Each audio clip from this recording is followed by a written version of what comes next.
this video, I want to talk to you about variable weight discipline. I will explain my experience, some fundamental tips, and risk management of this interesting training tool.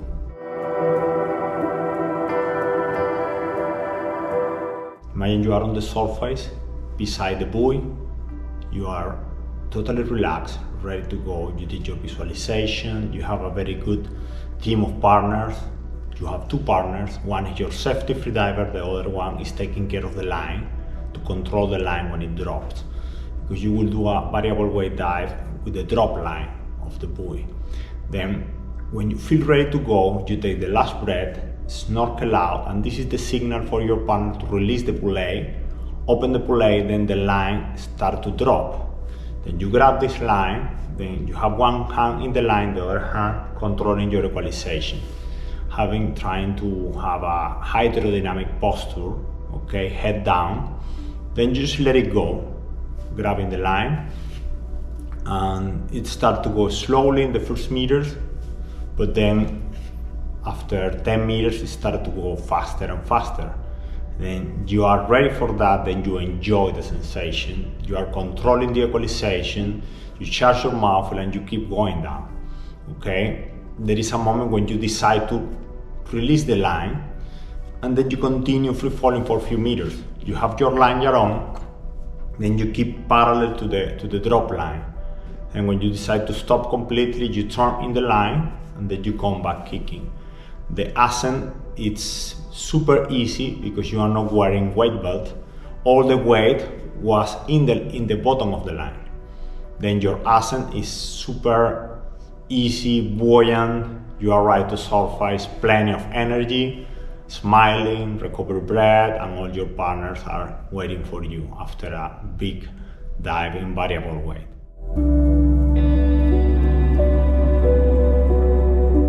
I started to include some variable weight dives in my second year practicing apnea, talking about the year 1999. Okay, then I started exploring from 40 meters, I remember. I developed that technique in a very experimental and self-taught way, because in Venezuela in that year we didn't have books or ways to understand how to do it. I just organized it because I really have the curiosity and the passion to try this idea. Then it's just I start to learn and to improve the technique, the logistic. My team, my partners helped me with that, and we start to do it better and better. Finally, in the year 2004 and then in 2006, I reached world records in that discipline, 135 and 140 meters. Then I got better and better experience, not only in the technique per se, as well in the development of the sled. Okay, and this year 2023 in March, I have the extraordinary opportunity to organize the world record for Alexei Molchanov in Bonaire with Blue Classroom team. It was awesome experience doing dives between 153 and 156 meters using drones and a lot of incredible technology around. Okay, then I have the image from the most rudimentary technique I did in the year 99 to the most advanced technique we use now this year to do this world record. I want to share with you some advices, some ideas, and as well how to control the risk, how to manage the risk in this interesting discipline.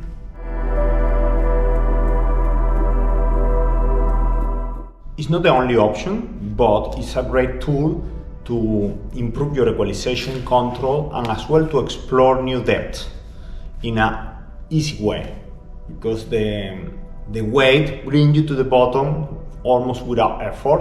You just need to control the equalization, and then you come back to surface without weight. Then you can do it very easy coming back. Okay, but it's important to say that this discipline is not for beginners, it's not for intermediate level. This discipline is for freedivers that has a good experience already in depths deeper than 35, 40 meters. Okay, and has good knowledge about safety and logistics. I'm talking about a master freediver level, AIDA 4, Wave 3, emotional system.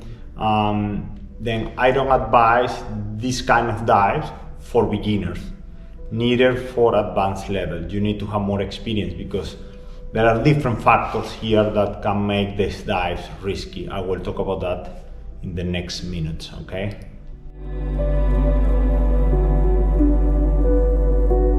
How to set up your variable weight freediving logistic. There are several ways to do that, okay? I will keep simple and I will focus in amateur level for now.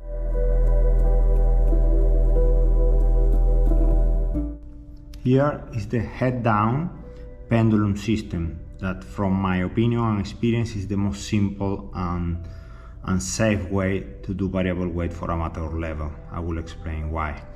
First, you can use the training buoy, okay? You will need the training freediving pulley and the line, lanyard stopper and bottom weight. 2 safety assistants, okay? And this is the freediver getting ready to go.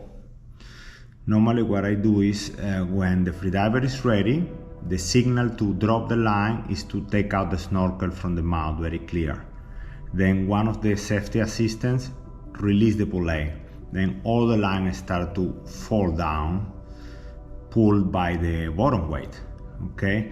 It's very good advice for you to leave some space between the place where the freediver grabbed the line until the end of the line. I advise around 10 meters.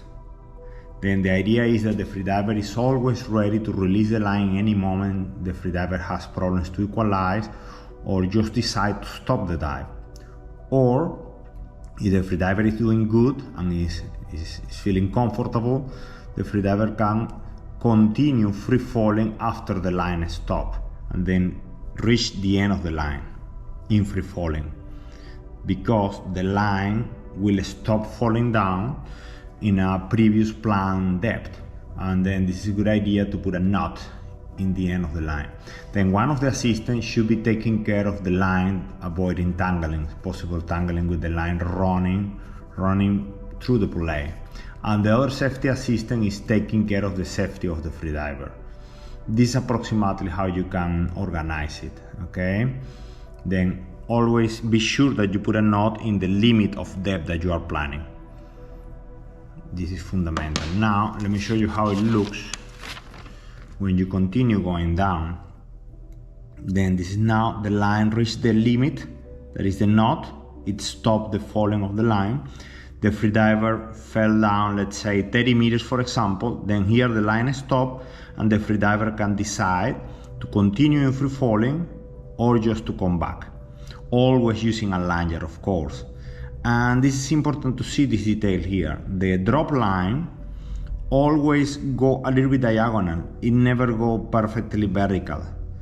Then this diagonal movement on the line can be bigger, depend on the current, depend on the characteristic of the setup.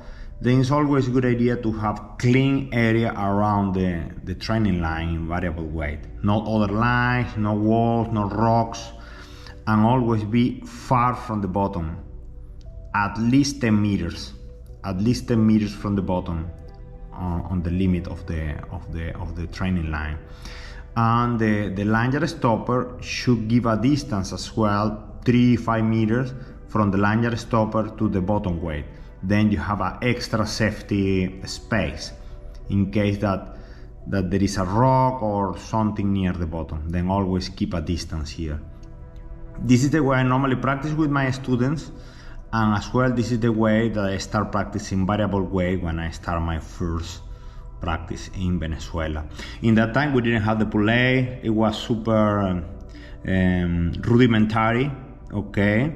We took some risks in that time. I'm talking about more than 20 years ago, but it works for me. Now, I wanna give you this advice, important, use a freediving pulley.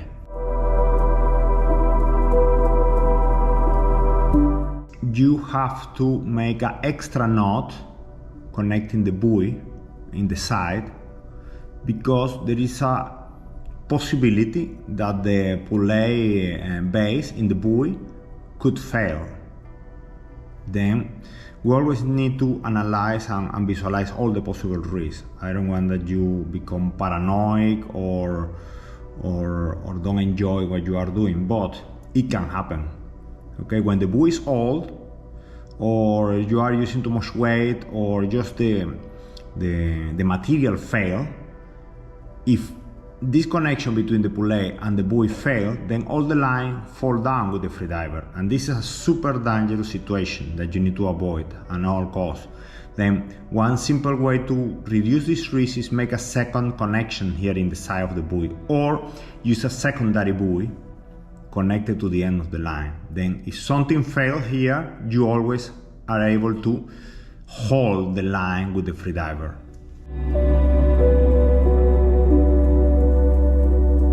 Some people say that this is the most safe way to practice variable weight for amateur level. I'm not totally agreeing, and I will explain you why. In this case, the drop line is fixed. It's already set at the depth, maximum depth you are planning to allow the freediver to dive. Okay, let's say that you set it at 40 meters. Then again, always you need to leave some distance between the bottom and the end of the line. I advise 10 meters distance at least, and you need to know the area, that there are no rocks or irregularities in the bottom. Then now you need to develop a kind of basic sled using lead.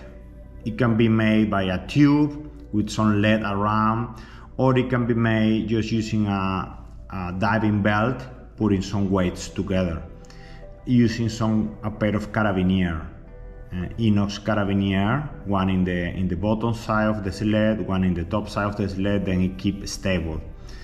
I advise you strongly to use the less possible weight here, then you don't overcharge the buoy and all the system with a lot of lead. Imagine that in the end you are having total 20 kilos in the bottom when you drop everything. This is a dangerous situation for a freediving buoy. Then I advise you to reduce the weight at minimum and practice this kind of freediving variable weight in places with soft current or zero current, okay, to avoid more risk. Then in that case you leave a loop in this weight, then you need to hook it in the buoy when you are not ready to go.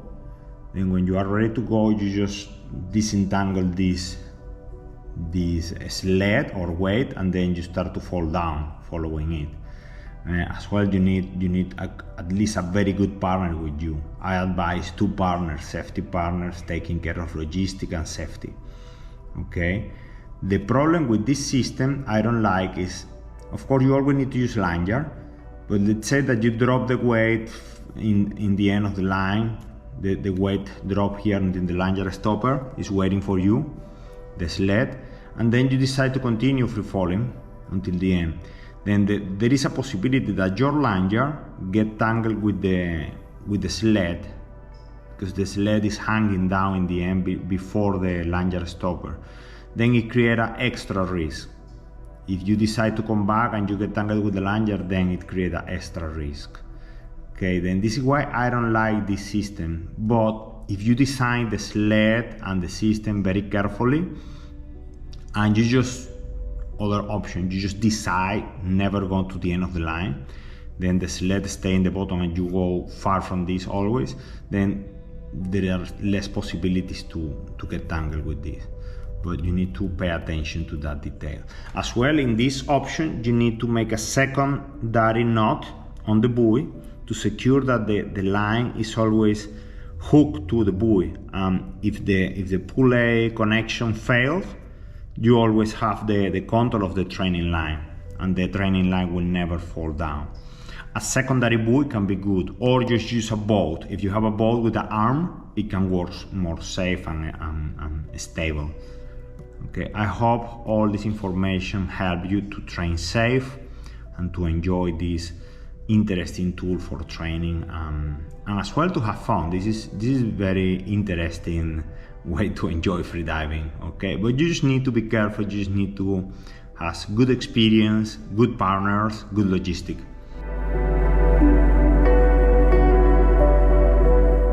First important risk to control is the possible problems with equalization going down in the descent. And for this reason is priority number one, that the way you go down, using the weight, the sled, or using the line to go down, you have to have the possibility to release this weight in any moment, or to just stop the descent. Okay, this is why the way you design the sled, or the way you grab the line using the lanyard and all this logistic, you need to do it very carefully in a way that you can control your descent. In any moment of the descent, you can stop, slow down, or just release the weight. You can decide if you continue in free falling, or you just stop and go back to surface.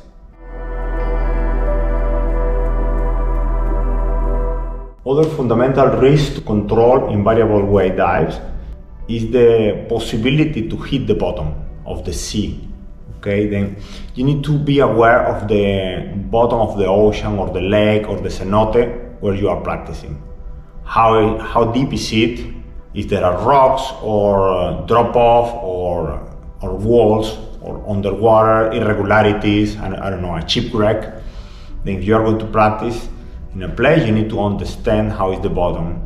And my important advice is always planify your dive that the maximum depth you are going to reach has still at least 10 meters extra before you touch the bottom with the drop line, or with the sled, or the weight you are using. Okay, then always you need to have extra space apart the bottom of the sea.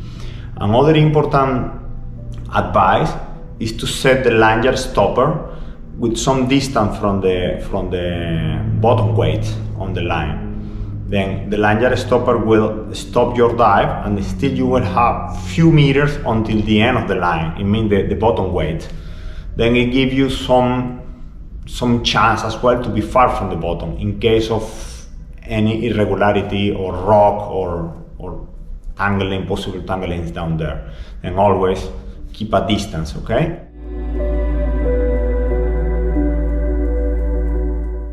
And here we go with other important risks you need to control and to always stay far from this. Parallel lines when you are training variable weight. If you are training in this place with your line, and you have a warm-up line, or a counterbalance line, or other group of people training beside you, there is a high probability that your line, the sled line, or the line dropping, can go near the other line and can get tangled. Okay, then I advise you strongly to keep a good distance. I'm talking about 15 meters or more, or simply don't use secondary lines when you train variable weight. Only one line goes down. Okay, I'm talking as well about the counterbalance line. The counterbalance, you have a probability of the counterbalance line get tangled with the line, the training line in variable weight. Then always keep it in mind and reduce this risk at maximum. Find a good team of support for you. I advise you 2 safety freedivers with you. And at least one of these safety freedivers should be master freediver or higher level with experience. Okay? You need one safety freediver taking care of your dive, going down and escorting you the last meters coming back. And you need other safety freediver taking care of the line and the belay, and that everything goes smooth and the line don't get tangled and is ready to support everything from surface. Okay, then I advise you 2 safety freedivers with you. And as well, you, the freediver that is going to do variable weight, you should have at least master freediver level. Okay, this discipline requires some experience and good equalization control. I hope you enjoy this and you can use this powerful tool to improve your diving.